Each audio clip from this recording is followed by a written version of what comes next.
everyone, welcome back to another edition of Talk and Travel with Terry and Darcy, your hosts from opposite coasts. We're back with our now bi-weekly travel news edition for the week of ending January 24th. So let everyone know, since we were last with you for our news update, Terry and I both got a chance to do a little bit of traveling.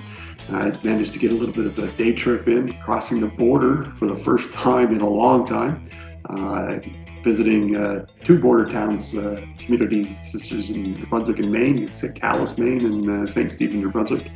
A great opportunity for people that are looking to simply do day trips, and easy to do within the Maritimes or even into northern New England. So I think, Terry, you had a nice little trip last weekend as well. Yeah, we headed down to Vancouver, flew out there for a wonderful weekend to celebrate Father's Day and my birthday, little pre-birthday party and pre-anniversary party. Spent a few wonderful days at the Sheraton Wall Center. Had some great meals out, and we went to see Hamilton, which is a fantastic play, just really, really good. Saw that on Father's Day. And I got to see some cruise ships. I got to see a few pulling out there. That was really neat to see. Speaking of cruising,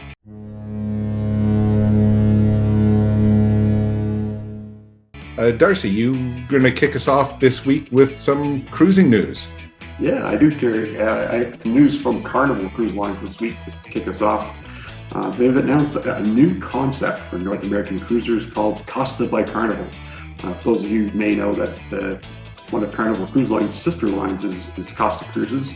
What they're going to be doing is moving two of the ships from Costa to Carnival and trying to match up this Italian flavor of the Costa line with the Choose Fun concept from Carnival Cruise Lines and see what they can do operating out of North America. So they're taking two of the Vista class cruise ships from Costa, the Costa Venezia and the Firenze.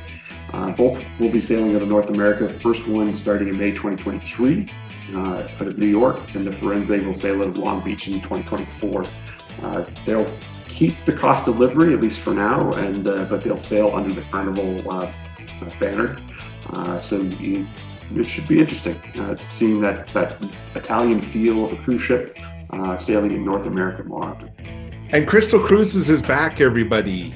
Yes, the cruise line is back. A&K Travel Group, who also own Abercrombie and Kent, has acquired the luxury cruise vessels Crystal Serenity and the Crystal Symphony. They have also purchased the Crystal Cruises brand name.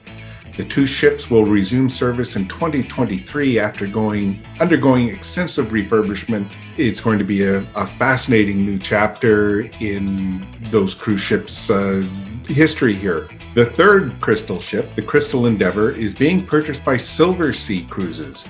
It will be rechristened the Silver Endeavour and will likely sail later this year and in Antarctica. Viking, and we talked about before with Viking Ocean Cruises, has had its newest ship, the Viking Saturn, touch water for the very first time. Its floating out ceremony. It should make its debut in April of 2023, focusing mostly on itineraries in the Mediterranean and through Northern Europe. And it's joining its sister ships, the Viking Star, Viking Sea, Viking Sky, Viking Orion, Viking Jupiter, Viking Venus, and Viking Mars. There's a theme here, I think, in their naming. And these are all 930 guest ships. They're all identical. The next ship, the Neptune, will be delivered later this year. So the Vikings continuously growing their cruise line of ocean fleet. So it looks like Vikings looking to make a bigger splash in the cruise market.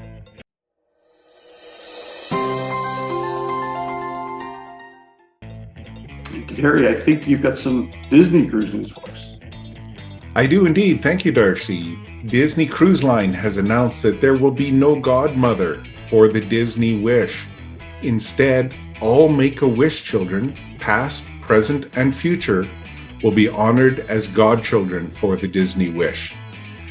Now, this is a really great time here for Darcy and I to talk a little bit about Give Kids the World. Give Kids the World Village is an 89-acre nonprofit resort in Kissimmee, Florida.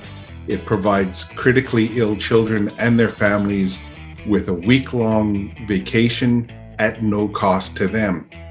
Give Kids the World Village is the place that most Make-A-Wish children and children from over 100 other charities from around the world stay when they want to visit Walt Disney World, Universal Studios, SeaWorld, NASA, Gatorland, or any of the other dozens and dozens of attractions in Central Florida.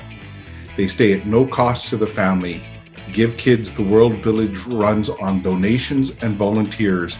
Darcy and I have been blessed with the opportunity to volunteer there in the past, and we look forward to doing so again in the future. If you're interested in learning more about this incredible charity, there's information on the screen and in the description below. Great piece too, Terry, on Give Kids the World. It's an amazing experience to spend some time volunteering there, and I would encourage anybody that's heading to Florida, especially the Orlando area, to do it. But back to our Disney news. We've talked before about some of the parties that Disney does throughout the year, and they have just announced that Mickey's Very Merry Christmas Party returns to the most magical place on earth, with 24 selected nights running between November 8th and December 22nd. This is a ticketed event that you have to buy separate from your park admission, but you get to see numerous different things on those events. There's stage shows at Cinderella's castle stage. Santa Claus and the reindeer are obviously there, becoming part of the Mickey's Once Upon a Time Christmas Parade. This year's Space Mountain, Tomorrowland Speedway, Monsters Inc. Laugh Floor, the Mad Tea Party, all are going to receive these special holiday makeovers that are only visible during the party. So if you're looking to buy tickets, they go on sale July 7th. So if you want to go, just reach out to Terry and I, and we'll look at seeing what we can do for you. And not to be left out, on the West Coast, Disneyland has confirmed that 2 nighttime holiday favorites will be returning during the holiday season. Believe in Holiday Magic Fireworks and World of Color Season of Light will be returning.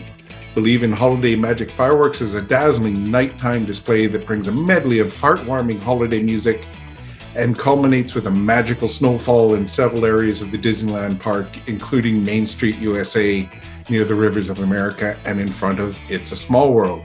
World of Color Season of Light, meanwhile, will return to Paradise Bay during the holiday season at Disney California Adventure Park.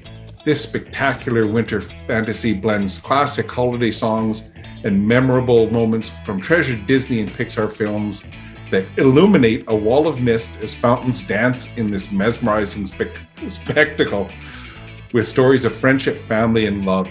I think Darcy, both of us have experienced Mickey's Very Merry Christmas Party. I haven't experienced a Christmas at Disneyland here yet, hoping to do so one time soon. That would be great to see. And that's the one thing that, one of the reasons I'd love to make it out to Disneyland is to see some of those nighttime shows, because they are different than what we have at Walt Disney World.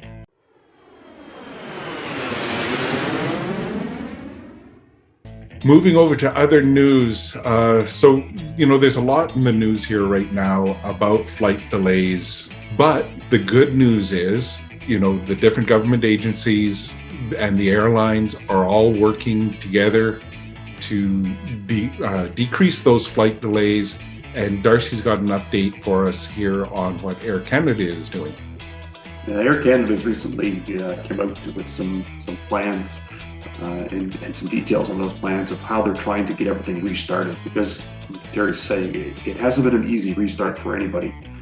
So what they're doing, and to start off with a quote from Michelle Russo, the president and CEO of Air Canada.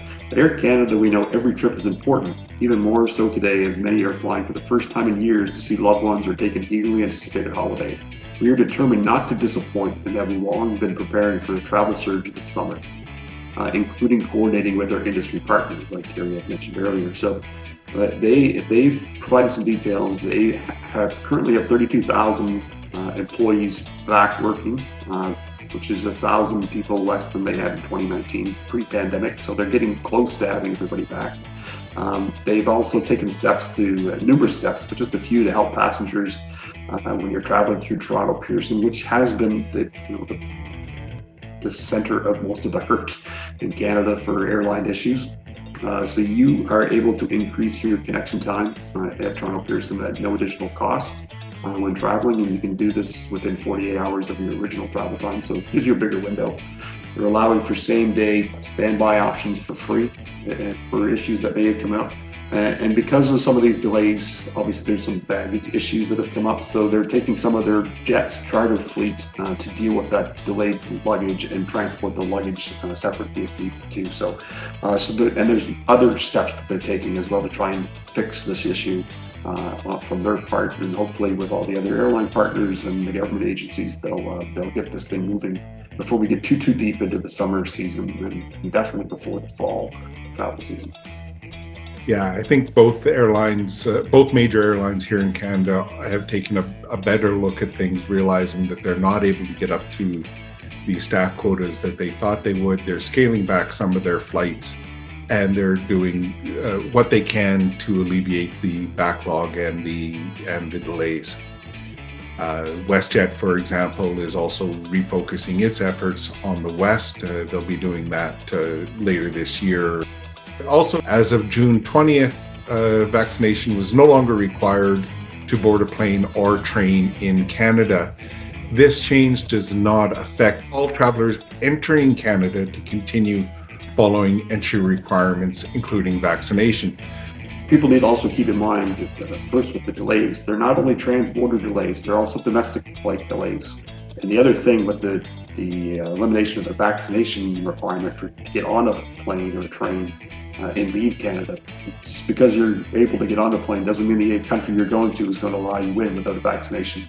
So make sure you know those rules before you travel.